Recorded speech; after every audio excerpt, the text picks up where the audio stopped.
Hi, my name is Steve Whidden. I'm a PGA Master Professional in Instruction. I'm here today to give you a good tip on how to help your students hit the ball lower, flight the ball lower into the wind with their driver.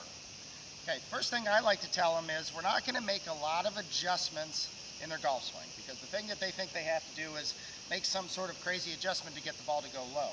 But they do have to understand a couple of things of how the driver works. First of all, when we set up to a driver, as we swing it back and swing it through, most of our students will hit up on the ball, which is going to create a lot of spin and hit the ball high up in the air. So what I'd like to do is I like to just take them from the address position, let them set up with the ball where they normally do. I don't like to get them into the middle, because as we know, when we get the ball in the middle with the driver, the ball's going to go off to the right. We can't close up the club face. We're not going to make it that complicated.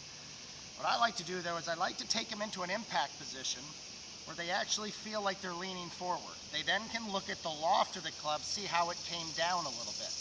I also like to explain to them that there is no reason to be taking a big giant swing here. Now obviously that is their intuition, and that their instinct is they're into the wind, so they're really going to want to swing back and through.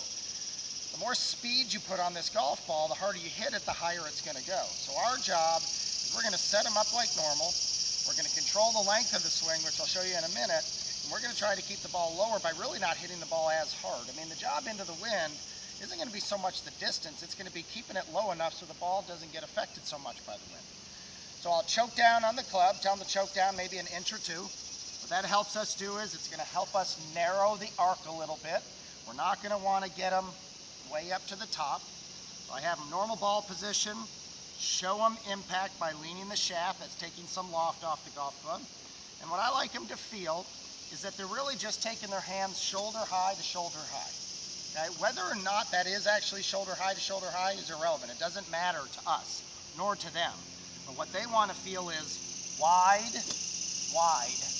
Okay? We don't want them to feel a lot of hinging and unhinging, because that's going to get them too steep. That's what pops the ball up in the air. We want to keep it low. So again, I set them up. I get them into an impact so they can kind of feel what the loft is going to feel like at impact. We choke it down. We're going to feel waist high with the hands and wide. Waist high or shoulder high on the other side. Shoulder high, and keep the hands wide as we're going back. As we go back, we set up. And we hit the ball on a much lower ball flight than they're used to. So now they don't have to think about, I have to overswing into the wind. All they have to do is think of shoulder high. They kind of cut it off a little bit at the end, flights the ball much lower. That'll help them.